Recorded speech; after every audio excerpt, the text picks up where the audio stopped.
Hello दोस्तों, कैसे हैं आप सब। मैं हूं उमर और आप देख रहे हैं यूवी रिएक्शन।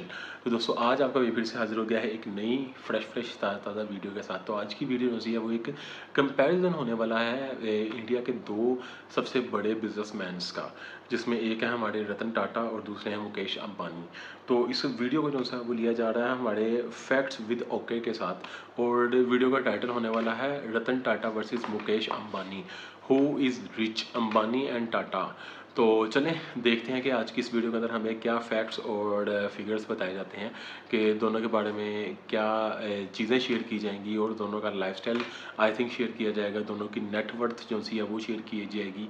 तो देखते हैं, ये देखने के बाद पता चलेगा। और अगर आप इस चैनल के ऊपर आ ही गए हैं, आपने इस चैनल को क्लिक कर ही लिया, तो चैनल को सब्सक्राइब कर लीजिएगा। इस चैनल पर बड़ी मज़े की इसी तरह की वीडियोस आती रहती हैं, रिएक्शन वाली वीडियोस।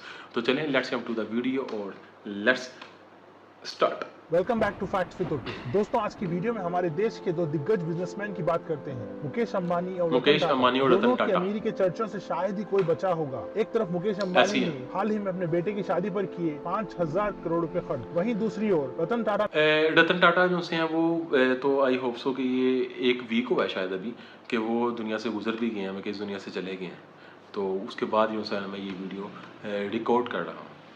मेंटेन करते हैं लो प्रोफाइल। आज की वीडियो में जानते हैं उनके बैकग्राउंड को, उनकी लाइफस्टाइल, उनके कंपनीज और उनकी नेटवर्थ को। किसी ने टेलीकॉम से लेकर पेट्रोलियम तक फैलाए रखा है, तो कोई स्टील, ऑटोमोबाइल्स और डेली यूज के कंज्यूमेबल्स में अपनी पकड़ बनाए हुए है। आगे बढ़ने से पहले इस चैनल को सब्सक्राइब कर ले। दोस्तों ये बात तो साफ है कि अमीरी के मामले में मुकेश अंबानी सबसे आगे है, और अगर कंपनीज की बात है तो मुकेश अंबानी के पास है 6 कंपनीज। वहीं सिंपल लिविंग पसंद इंसान रतन टाटा के पास 135 से भी ज्यादा कंपनीज के मालिक होने के बावजूद रतन टाटा इस तरह अमीरी के मामले में पीछे रहने के राज को जानकर आप दंग रह जाएंगे। रिलायंस इंडस्ट्रीज जहां लिमिटेड सेक्टर में काम करता है, वहीं टाटा ग्रुप लगभग हर सेक्टर में अपनी पकड़ बनाए रखे हैं, जिसमें स्टील, केमिकल्स, आईटी, ऑटोमोबाइल्स भी शामिल है। टाटा ग्रुप में इतने ज्यादा कंपनीज होने की वजह से टाटा ग्रुप का मार्केट कैपिटल रिलायंस ग्रुप से कहीं ज्यादा है, जो $400 बिलियन के भी ऊपर है। ये हमारे पड़ोसी देश पाकिस्तान की टोटल जीडीपी से भी ज्यादा है। अब सोचने वाली बात यह है, मुकेश अंबानी इतने बड़े ग्रुप के मालिक रतन टाटा से अमीर कैसे हो गए। उससे बढ़कर हैरानी की बात यह है कि जब हमारे देश के अमीर लोगों की लिस्ट आती है तो उसमें कभी भी रतन टाटा का जिक्र तक नहीं होता। दोस्तों अगर आज एशिया के रिचेस्ट पर्सन का टाइटल मुकेश अंबानी के पास है, तो उसकी वजह भी रतन टाटा की दरिया दिल्ली है। क्योंकि अगर रतन टाटा अपने दिल को मजबूत करके अपनी सारी दौलत अपने हाथ में ले ले, तो वो भी बन सकते हैं एशिया के सबसे अमीर इंसान। लेकिन उन्होंने ऐसा क्यों नहीं किया, चलिए जानते हैं उसके पीछे की सच्चाई को। मुकेश अंबानी रिलायंस इंडस्ट्रीज में लगभग 48% शेयर्स के मालिक है। जब आधी कंपनी ही उनके नाम है, तो जाहिर सी बात है कि कंपनी की वैल्यू बढ़ने से आदमी की वैल्यू भी बढ़ती है। वहीं अगर बात की जाए रतन टाटा की, तो वो टाटा ग्रुप में 1% से भी कम शेयर्स के मालिक है, क्योंकि उनकी कंपनी के 66% शेयर्स उन्हीं की कंपनी के अलग अलग ट्रस्ट जैसे sir Ratan Tata trust, sir. इसके बाद रतन टाटा जो से है ना, एक तो वो चैरिटी बहुत ज़्यादा करते हैं, दूसरे नंबर पे मैंने एक लास्ट डॉक्यूमेंट्री शायद मैंने रिएक्शन किया था या मैंने जस्ट देखी थी, उसके अंदर मुझे आइडिया हुआ था कि इन्होंने जो सा है ये अपनी कंपनी के एक तो 1% शेयर होल्ड करते हैं, दूसरे इनके काफ़ी शेयर्स इनकी फैमिली में ही हैं, कि इनकी फैमिली के लोगों के पास हैं। और ये पूरी एक फैमिली है, टाटा जो सी है ना, ये टाटा ग्रुप्स जो सी एक फैमिली है। और उसके बाद इनके काफ़ी जो से ये जो सी कंपनीज हैं, इनकी सब कंपनीज जो सी हैं उनके नाम पे चैरिटेबल ट्रस्ट हैं, इनके नाम पे भी शेयर्स हैं, कि इनको भी शेयर्स जाते हैं, इसलिए वो हर चीज़ को अपने हैंड में नहीं करते थे। अब तो वो चले गए, इसलिए मैं ये करते थे लगा रहा हूँ। Sir Dorabji trust, Tata education trust जैसे ऑर्गेनाइजेशंस को डोनेट किए गए हैं, जो हमारे देश के एजुकेशन, हेल्थ केयर, लाइवलीहुड को बेहतर बनाने में लगे हुए हैं। रतन टाटा अपने फैमिली के वैल्यूज को आगे बढ़ाते हुए अपनी कंपनी का 2/3 हिस्सा हमारे देश के गरीब लोगों के नाम कर रखे हैं। लेकिन अगर वो चैरिटी के शेयर्स भी अपने नाम कर ले, तो वो सिर्फ इंडिया के ही नहीं बल्कि एशिया के भी रिचेस्ट इंसान बन सकते हैं। दोनों के पास हर लग्जरी मौजूद है, घर, गाड़ी, पैसा, सब कुछ है। लेकिन एक जहाँ हमेशा अपनी आलिशान जिंदगी से लाइमलाइट में रहना पसंद करता है, वहीं दूसरा अपनी सादगी से खुद की लो प्रोफाइल मेंटेन करता है। जहां दुनिया भर में मुकेश अंबानी के चर्चे हुए जब उन्होंने अपने बेटे अनंत अंबानी की शादी पर 5,000 करोड़ रुपए खर्च किए, बीवी को कई लग्जरी फ्लैट्स, करोड़ों के आलिशान प्राइवेट जेट्स और कई लग्जरी गाड़ियां गिफ्ट की। मुकेश अंबानी के पास एक स्पेशल कस्टमाइज्ड यॉट है जो सोलर रूफटॉप से बनाई गई है, जिसमें हर लग्जरी मौजूद है। 800 करोड़ रुपए है। हद तो इतनी है कि मुकेश अंबानी को तक लग्जरी सुविधा दे रखी है। वहीं दूसरी तरफ अगर रतन टाटा जी की बात की जाए, तो जितना उनके बारे में जानेंगे आप उतना ज्यादा हैरान होते जाएंगे। वो स्टार्टिंग से ही सिंपल लाइफ जीना पसंद करते हैं। उनका घर भी काफी सिंपल और खूबसूरत है। वो कभी कोई बड़ा खर्चा करते हुए दिखाई नहीं दिए। रतन टाटा जो जैगुआर लैंड रोवर के मालिक हैं, आपने कभी उनको लग्जरी कार चलाते हुए नहीं देखा होगा। इनफैक्ट वो टाटा नैनो चलाते हुए जरूर दिखाई दिए। वो ज्यादातर अपने पैसों को नए स्टार्टअप्स में इन्वेस्ट करना पसंद करते हैं, जिससे हमारे देश की नई पीढ़ी को मदद मिल सके। आज टाटा हेल्थ केयर हमारे देश के लगभग हर स्टेट में मौजूद है। टाटा ग्रुप सोशल वर्क में भी काफी आगे है, लेकिन ज्यादा न्यूज में नहीं आते।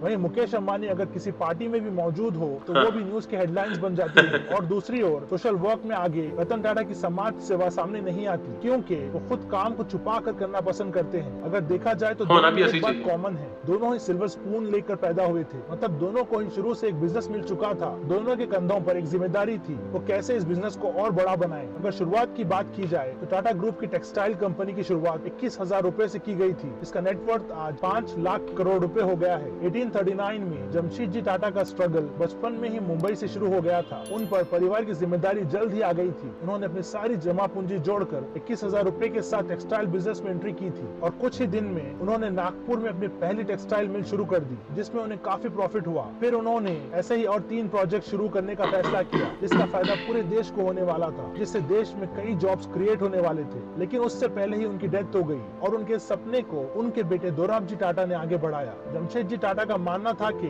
जिस भी देश में एक स्टील प्लांट नहीं होता वो देश कभी डेवलप नहीं हो सकता, जिसको नजर में रखते हुए उन्होंने आयरन और स्टील और हाइड्रो इलेक्ट्रिक पावर की कंपनीज बनाकर अपने पिता के सपने को पूरा किया। साथ ही उन्होंने हमारे देश का पहला इंस्टीट्यूट ऑफ साइंस शुरू किया। लेकिन जब उनकी डेथ हुई तो ईयर 1938 में टाटा ग्रुप की सारी जिम्मेदारी जहांगीर रतन जी दादा भाई टाटा ने ले ली और उन्होंने अपने 14 कंपनियों को चलाते हुए अपनी कंपनीज को बढ़ाकर 95 तक पहुंचाया। जेआरडी टाटा ने इंडिया की पहली एयरलाइंस टाटा एयरलाइंस की भी शुरुआत की थी, जिसे आगे चलकर इंडियन गवर्नमेंट ने अपने अंडर करके उसे एयर इंडिया का नाम दे दिया। फिर आगे चलकर अपने परिवार के काम को आगे बढ़ाने की जिम्मेदारी मिली रतन टाटा को, जिन्होंने बहुत ही अच्छे से अपने फैमिली बिजनेस को दुनिया भर में फैलाया और बहुत ही ज्यादा प्रॉफिटेबल बनाया। उन्होंने अपनी कंपनी का नेटवर्थ 5 लाख करोड़ के भी ऊपर पहुंचाया। आज उनकी कंपनी 150 से भी ज्यादा देशों में मौजूद है, जिसमें 1 मिलियन से भी ज्यादा एम्प्लॉयज काम करते हैं। अगर आप Ambani group, Birla group, SBI और HDFC के सारे एम्प्लॉयज को भी मिला लें, तब भी आप टाटा ग्रुप के एम्प्लॉयज से कम्पीट नहीं कर पाएंगे। इन सारे कंपनीज के एम्प्लॉयज मिलाकर भी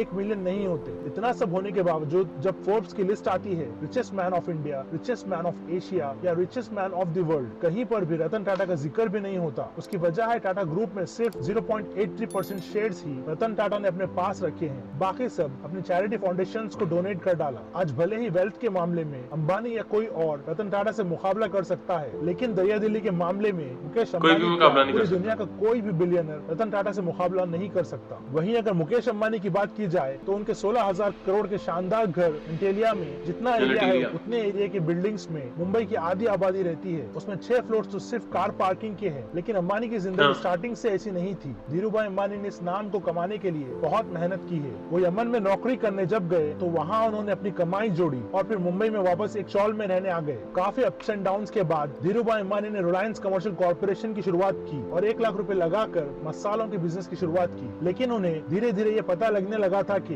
भारत टेक्सटाइल इंडस्ट्री में बहुत ही ज्यादा ग्रो करेगा, जिसके चलते वो स्लोली टेक्सटाइल इंडस्ट्री की तरफ डाइवर्सिफाई करने लगे और पॉलिस्टर की ट्रेडिंग करने लगे। बाहर के देशों से खरीद कर वो हमारे देश में यूज किया करते थे। कुछ दिन बाद उन्होंने विमल नाम से कपड़ों का बिजनेस शुरू किया। देखते ही वो कामयाबी की बुलंदी को छूने लगे। एक ऐसा वक्त भी था जब उन्हें भारत का टेक्सटाइल किंग भी माना जाता था। फिर स्टॉक्स में इन्वेस्ट करके बाय और सेल करने का काम भी खुद धीरूभाई अंबानी ने शुरू किया। ये उस वक्त की बात है जब हमारे देश में इन्वेस्टमेंट के बारे में कोई नहीं जानता था, लेकिन उन्होंने अपने इन्वेस्टर्स को अच्छा पैसा बना कर दिया। साल 2002 में उनका रेवेन्यू 75,000 करोड़ का हो गया। उनके गुजरने के बाद उनके बेटों ने उनकी लेगेसी को आगे बढ़ाया। मुकेश और अनिल में बिजनेस को बराबर बांट दिया गया। जितनी भी पुरानी कंपनीज थी वो सारी मुकेश अंबानी को मिलती है और सारी फ्यूचरिस्टिक कंपनीज अनिल अंबानी के नाम आती है। लेकिन दोनों के काम करने का तरीका बिल्कुल डिफरेंट था। मुकेश अंबानी बहुत ही होशियारी से अपने बिजनेस को डाइवर्सिफाई करते गए और आज बिजनेस को इस मुकाम तक ला खड़ा किया। जब धीरूभाई अंबानी की डेथ हुई उस वक्त उनकी नेटवर्थ थी करीब $25 बिलियन और आज उनके बेटे मुकेश अंबानी की नेटवर्थ है 116